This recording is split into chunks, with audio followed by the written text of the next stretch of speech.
Fala rapaziada, bom dia pra você que tá chegando comigo, amigos do canal Gol TV, tá tudo bem? Tá tudo tranquilo? Eu sou o Jonas Stama, eu tô chegando nessa tarde com um mundo de informações pra deixar você super bem informado. Então, já peço pra você que tá chegando comigo pra você deixar o like, pra você se inscrever aqui no nosso canal, que é importante demais pra gente, é muito importante pro nosso crescimento. Tem vídeos todos os dias pra você ficar super bem informado. Tem vídeo de manhã, tarde, à noite, você fica super bem informado com a gente aqui no canal Gol TV, tá? E como eu prometi ontem à noite, inclusive eu vou dar uma lida aqui na galera, eu sempre peço para deixar o like, para se inscrever, né? E para comentar, porque a gente aqui, tem gente agora lendo, tá? Mas nós somos o único canal aqui que lê a galera constantemente, enfim.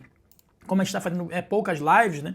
Por conta da parada da data FIFA, da Copa do Mundo, a gente está lendo aqui os comentários, então por isso que, antes de qualquer coisa, já comenta agora aí, já deixa um comentário, comenta no final também, deixando sua sugestão de vídeo e seu comentário sobre esse vídeo, tá? Deixa eu abraçar aqui o Gilvan de Jesus, parabéns pelos seus comentários, abraço para você, Gilvan. Boa noite, Jonas, Matheus Pereira vai jogar no Bahia depois da Copa do Mundo.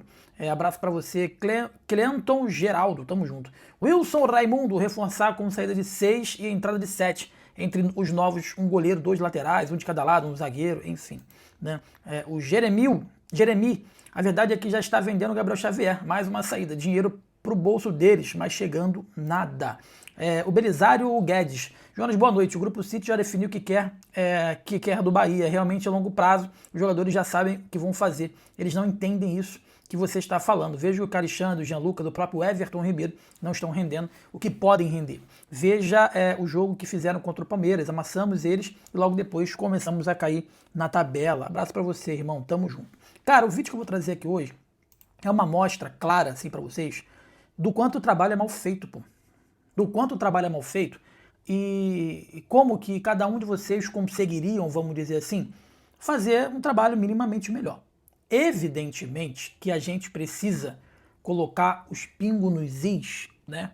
Porque o cara que deve contratar é o mesmo cara que apresenta quando contrata, né? O cara que chega lá, apresenta e bota a camisa ali quando contrata e tudo mais, é o Cadu Santoro, né? A gente sabe que ele não contrata sozinho. Tem o scout, tem o Rogério Ceni que aprova, tem a diretoria que fala vamos comprar, às vezes a diretoria até ultrapassa os limites dela para poder trazer um jogador que de repente nem o Cadu e nem o Rogério Ceni queriam. Isso acontece constantemente nesse Bahia, isso é fato, né? Mas se eu for apontar aqui, evidentemente que o rosto da capa é o Cadu Santoro, porque ele é o cara responsável por isso. Então a responsabilidade ela recai sobre ele efetivamente, né? Mas só que existe um entorno muito maior em relação a isso, tá? Existem mais pessoas responsáveis ali por isso, por negar, por mandar prosseguir, por dar ok, enfim, né? Olha que absurdo, gente. Olha que absurdo. Eu acho que qualquer jogador como você, aliás, qualquer torcedor como você, como eu, como qualquer outro, né, teria a capacidade de avaliar esse jogador e falar assim, gente, isso aqui não vai ser protagonista nem aqui, nem em lugar nenhum. Vamos começar aqui? Eu fiz uma anotação aqui de alguns nomes, só para você ver. Ó, tem 1, 2, 3, 4, 5, 6, 7, 8, 9, 10, 11 nomes. Separei 11 nomes dentre saídas e chegadas e, enfim, outras situações. Vamos lá. Léo Vieira, vou começar pelo gol. O gol, para mim, foi algo uma assinatura de incompetência gigantesca, porque a gente vem batendo na tecla constantemente. Eu acho que qualquer torcedor do Bahia hoje sabia que o Bahia precisava de um goleiro competente, de um goleiro qualificado, né? Danilo Fernandes, Marcos Felipe, o Ariel, né? Enfim, nenhum deles era um goleiro pro projeto. E aí trouxeram o Ronaldo, que foi o pior goleiro da competição de 2024, atuando pelo Atlético Goianiense. 25, né? Atuando pelo Atlético Goianiense, que foi o pior time do campeonato e caiu, foi rebaixado, né? O time que mais sofreu gol. O Bahia foi lá e contratou o goleiro do time que mais sofreu gol na temporada. Beleza. O Ronaldo não estava bem, estava dando mole, vacilando, de repente ele começou a agarrar bem e passou a segurança. Beleza. Gente, precisamos de um substituto eventual para o Ronaldo. E aí você vai no pior time da temporada de 2026 para tirar o goleiro do pior time da temporada de 2026, que é o Léo Vieira.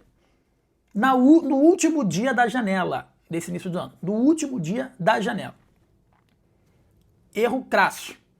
Mais uma vez, teve oportunidade de trazer um goleiro competente, teve oportunidade de trazer um goleiro que efetivamente pode ajudar ali defensivamente, possa dar mais segurança. Foi no goleiro do pior time do campeonato de novo, tá? Vou falar sobre o Luiz Gustavo, zagueiro. Ele não joga. Você pode achar que ele é um bagre, você pode achar que ele é bom, você pode achar o que for do Luiz Gustavo. Mas o dinheiro que foi gasto nesse jogador do Vasco da Gama, ele não tem uma sequência, ele não joga. E ninguém dá uma justificativa, ninguém pergunta isso na coletiva. O porquê que o Luiz Gustavo não joga. Ele não consegue jogar, ele não tem condições, ele é um jogador que não entrega. O porquê que o Luiz Gustavo não consegue jogar, pô? Por quê? Né? E ninguém tem uma resposta plausível para isso. Essa é a grande questão. Mais um erro, né? Vamos voltar mais atrás, falar sobre Iago Borducci. Iago Borducci teve uma sorte, né? Porque ele foi contratado igualzinho o Ale Rovelist, né? Ele foi contratado e no início do ano, só chegou aí no meio do ano, foi algo assim, né? Ou foi contratado no meio do ano e chegou só no início. Enfim, ele foi contratado 6 meses de antecedência. Lateral esquerdo, vindo da Alemanha, um espetáculo, um velocista. Errado. Em nenhum momento o Iago Borducci ele conseguiu ser minimamente protagonista, minimamente fez cócegas no Luciano Juba, que foi um achado, uma sorte do Bahia, porque ele foi colocado improvisado, né, para quebrar o galho, vamos dizer assim, e acabou que se mostrou um bom lateral. Iago Borducci, mais um erro. Um erro de análise, um erro de scout, um erro de avaliação. Quer mais? Quer mais. Jota. O Jota era um meio-campo que sempre quando entrava ele ajudava. O Jota sempre, ele me passou mais confiança. Era um jogador que, apesar de jovem, era um jogador que, de alguma forma, parecia que estava maduro, né, para a idade dele. E poderia ajudar no meio-campo. O meio-campo ali do Bahia que é escasso de bons jogadores, né? E aí você vai lá, você vende o Jota para um time de Minas Gerais totalmente inexpressivo. Acho que foi pro Atlético, né? Por que vendeu o Jota?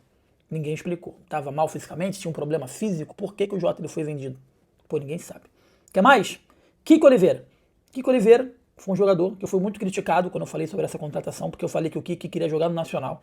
E realmente ele queria. Ele comprou casa do lado do CT, ele foi pro CT, ele fez de tudo para ficar lá no Nacional e não conseguiu, porque o Grêmio bateu o pé e falou, você vai pro Bahia, porque o Bahia vai jogar uma Libertadores e lá eu tenho mais possibilidades de reaver o valor, né, que eu investi em você, no caso, o próprio Kiko Oliveira. Não é protagonista, não vai ser protagonista e vai ser devolvido em dezembro. Mais uma aposta, mais um jogador que não deu certo. Quer mais? Quer mais. Everaldo. Everaldo só não é a situação mais grave, porque a outra situação que eu vou trazer aqui eu considero a mais grave disso tudo. O Everaldo foi um jogador que estava no Bahia e todo mundo chegou à conclusão de que ele era um jogador que não ia mais entregar. Que ele é um jogador que, encerrou o ciclo, obrigado, tamo junto e valeu. E aí, um jogador como Everaldo, teoricamente, ele vai para times, voltar para uma Chapecoense, vai jogar no Náutico, vai para time da Série B, vai para time da Série C, com todo respeito. Ele é um cara muito respeitador, um cara que respeita a instituição, um cara que é muito educado, mas que o futebol dele é um futebol de Série B e de Série C. Surgiu uma oportunidade única para o Bahia de negociá-lo com o Fluminense.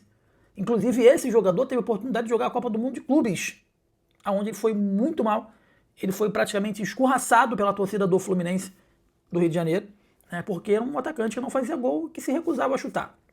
E o Fluminense falou, e agora, o que a gente faz com esse jogador? Quem poderá nos defender? E aí surgiu o Chapolin Colorado, que é o Bahia, falando, eu quero o Everaldo. E levou o Everaldo. E aí teve torcedor que veio aqui e falou, Jonas, mas você tá pegando pesado, o Everaldo é pra quebrar o galho. Porque o Ale Rovelist, ele tá chegando. Gente, olha só, o Ale Rovelist vai chegar aí no meio do ano.